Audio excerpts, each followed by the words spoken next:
Là, je viens d'échanger 2 mots avec 2 passants là qui disaient qu'il va se construire des immeubles là dans cette rue là. Les 2 pavillons vont sauter et il va y avoir des immeubles tout du long là. Waouh! Donc le Crone Village là, c'est mort. C'est le plus bel endroit de Crone, avec une église classée, paraît-il, je viens d'apprendre. Une petite ruelle hyper folklore derrière. Ça va être ruiné. C'est dommage.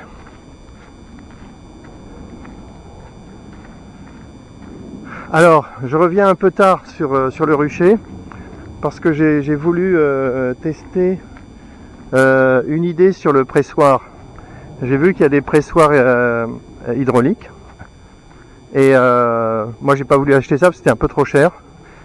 Mais là, je me suis rendu compte que je pouvais, j'ai un cric que j'ai jamais utilisé, j'ai voulu le tester. Donc j'ai fait mon test. Donc pour le coup, je me suis lancé dans le pressage d'une dizaine de kilos de pommes qui me restaient, et j'ai fait une vidéo pour montrer le système. Donc j'ai pas encore terminé, mais quand je rentre, je vais terminer. Donc là, à un moment donné, je me suis dit, faut quand même revenir sur le rucher pour voir ce qui se passe dans la bouteille.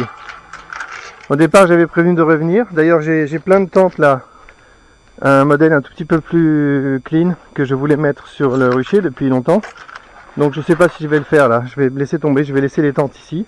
Je le ferai plus tard. Par contre, il faut absolument que je regarde ce que ça donne ces bouteilles, parce que c'est vraiment prometteur. Donc là, l'idée qui émerge et qui s'impose toute seule, hein, c'est que on capture beaucoup de frelons. On capture des frelons éclaireurs. Donc tout ce qu'on a dit avant est parfaitement valide. Sur un rucher comme le mien, voilà, j'arrive, la démonstration elle est toute seule quoi. Le frelon vient de capturer une abeille. Là, celui-là vient de capturer une abeille, il part avec. Ok. Celui-là aussi. Je l'ai intercepté.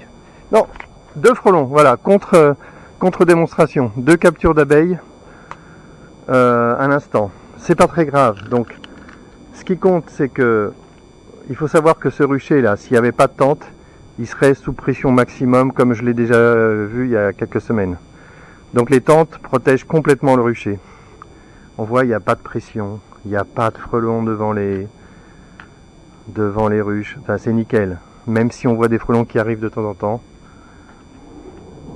Donc, la théorie de la tente, le fait de capturer les éclaireurs, les rameuteurs, tout ça, c'est bon. Et on peut conclure que les tentes peuvent sans problème protéger un rucher qui n'est pas sous haute pression. Ce qui est déterminant, c'est de savoir si les frelons qu'on chasse ont de quoi se nourrir un peu plus loin. Parce que c'est sûr, et ça on le sait intellectuellement depuis le départ, les frelons ils doivent manger. Donc s'ils n'ont aucun autre rucher pour se nourrir, ils viendront quoi qu'il arrive. Et on l'avait vu l'année dernière sur une ruche isolée qui était matraquée. La tente ne pouvait rien y faire. Les frelons, ils venaient de toute façon. Et ils restaient à monter la garde. La colonie était bloquée. Et les frelons étaient là quand même. Même sans capturer, ils étaient là parce qu'ils n'avaient rien d'autre à faire. Bonjour, ça va ?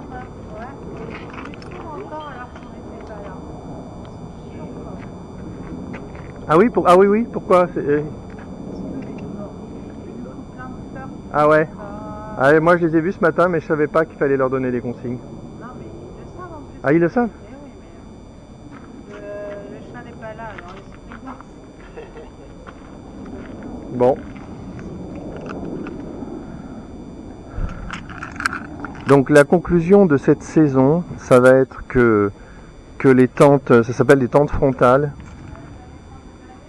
fonctionnent, mais même quand elles fonctionnent, je pense à Kagan, à mon avis, ça fonctionne aussi chez Kagan, même s'il est pas satisfait.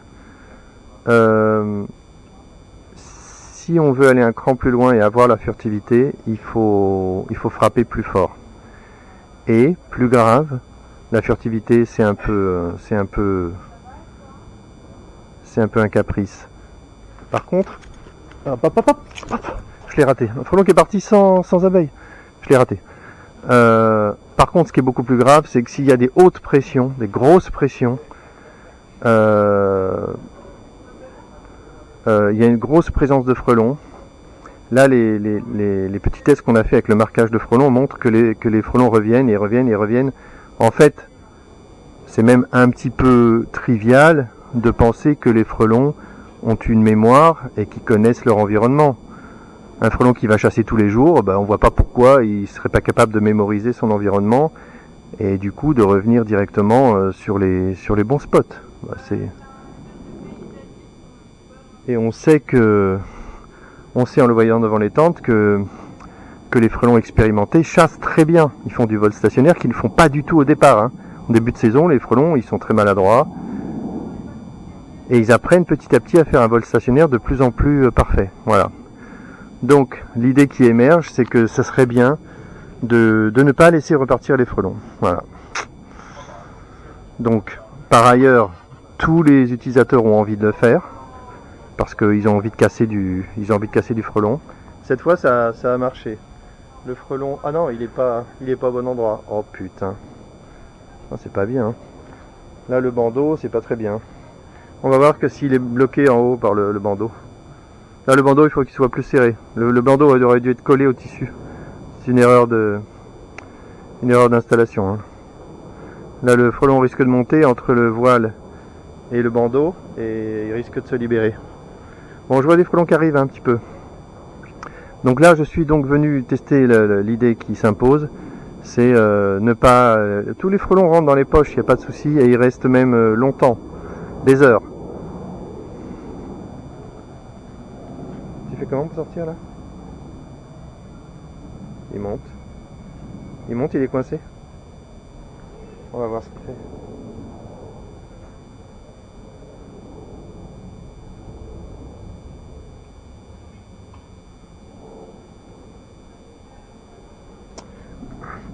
Donc l'idée qui s'impose, c'est dans les poches de mettre un système de capture tout simplement. Donc je pensais qu'une simple bouteille vide, un piège bouteille vide sans appât, ça devrait suffire à les capturer parce que les frelons ils courent dans tous les sens, à gauche à droite, ils finiront par rentrer dans les bouteilles, c'est logique.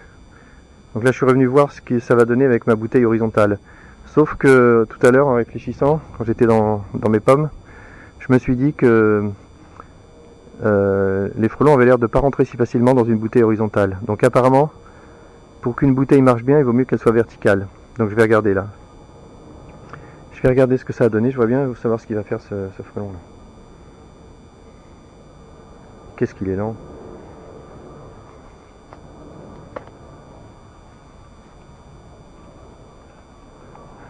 Alors le frelon n'est...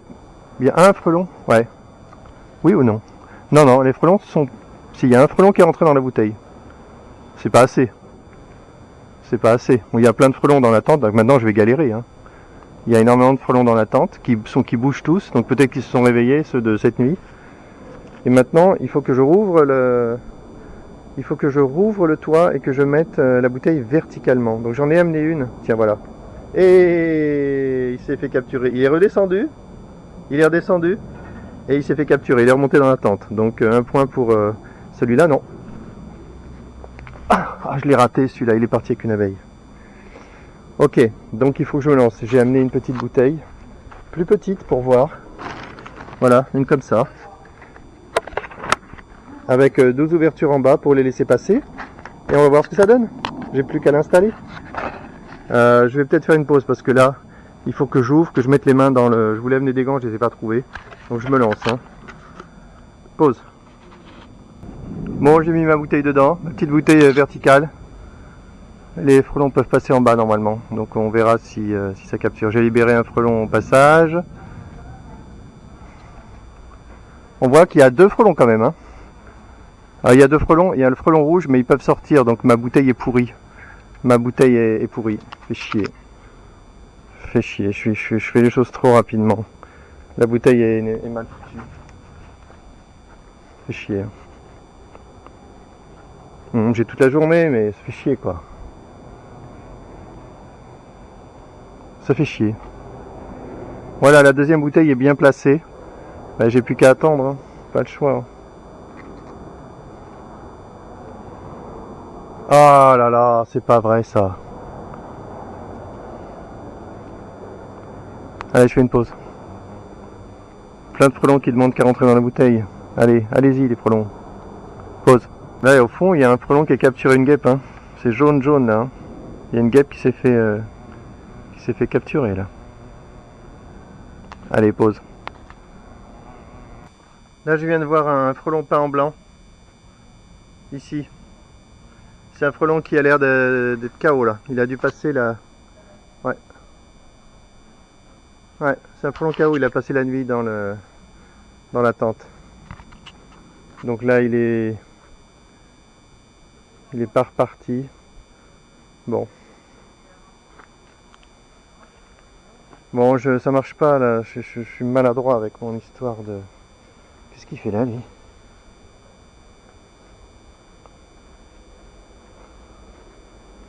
Je crois qu'il faut que je retourne chez moi encore là. Je suis encore pas prêt.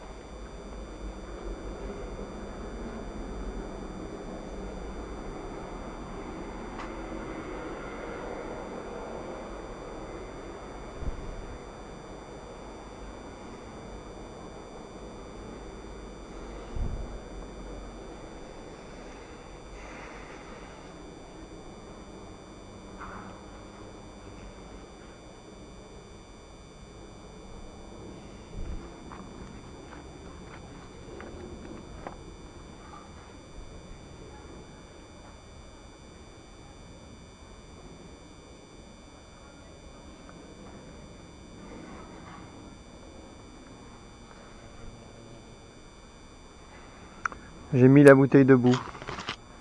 Mais la bouteille debout, ça va pas. Ça va pas parce que les frelons ils vont en haut.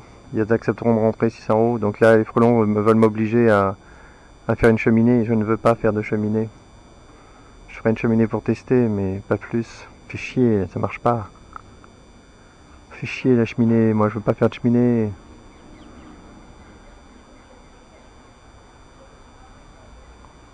Bon, je vais chercher une paire de ciseaux. Je reviens chercher des idées. Allez, pause. Bon, alors je sais pas ce qui s'est passé. Il y a un frelon qui est entré dans la bouteille horizontale. Donc je vais voir s'ils y restent. Et surtout je vais voir si les autres les rejoignent. Donc là maintenant il y en a deux. Il y a un deuxième qui l'a rejoint. Et on va voir si une toute petite bouteille comme ça suffit à tous les capturer. Intéressant. Enfin un petit résultat. Allez, pause. Il y a à nouveau un frelon blanc ici. Frelon blanc à nouveau en train de chasser correctement.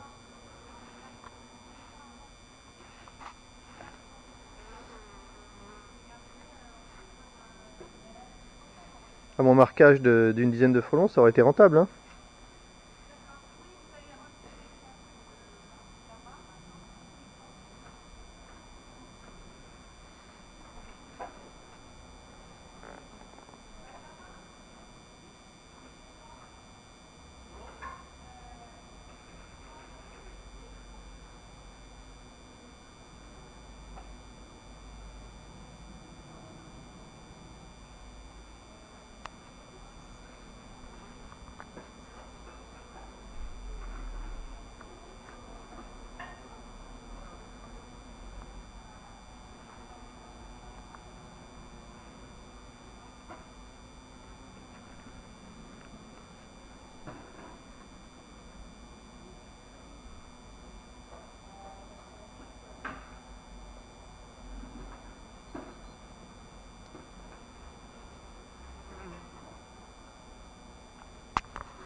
Bon, comme la petite bouteille marche, je vais remettre la grande en positionnant le goulot en plein milieu.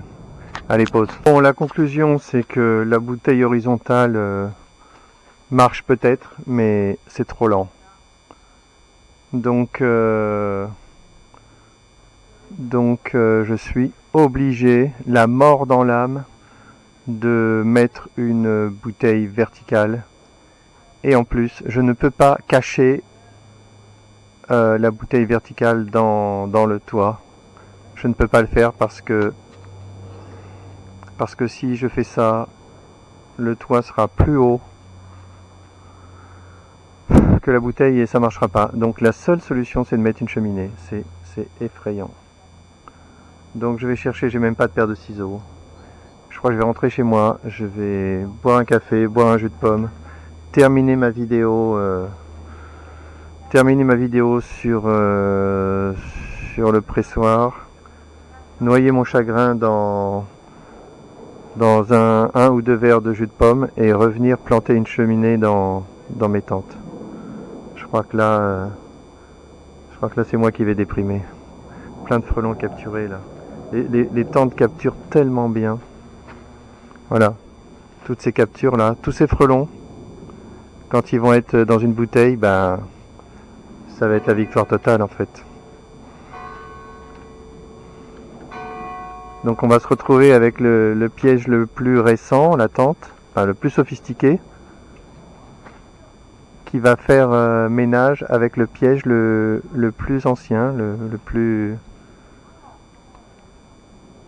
premier piège qui a été essayé, le piège bouteille. On va faire la jonction entre les deux. Là, les deux frelons qui sont dans la bouteille, ils sortent pas. Hein. Désolé, YZ, mais les NAS, les pièges bouteilles, quand les frelons sont dedans, bah, ils sont dedans. Hein. Donc ça marche. Hein. Donc là, pour moi, en plus, il se pourrait même que si on capture les frelons très vite, il n'y ait pas besoin de mettre deux filets, parce qu'ils n'auront pas le temps de s'entrechoquer. Là, ils s'entrechoquent et ils tombent parce ils restent longtemps en haut. Mais s'il y a la pièce, s'il y a la cheminée, et qu'ils se font tout de suite capturer, bah, il n'y aura besoin que d'un seul filet. Donc là, ça va peut-être se simplifier de ce côté-là. Et la poche ne servira à rien.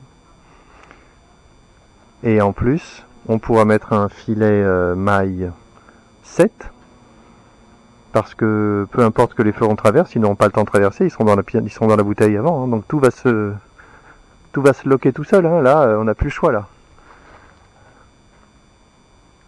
Là, ah non, frelon. Là, la solution, ça pousse toute seule. Hein. Il n'y a plus besoin de réfléchir. Hein. Il n'y a plus la place pour réfléchir, là. Les trucs s'enchaînent tout seuls. Hein.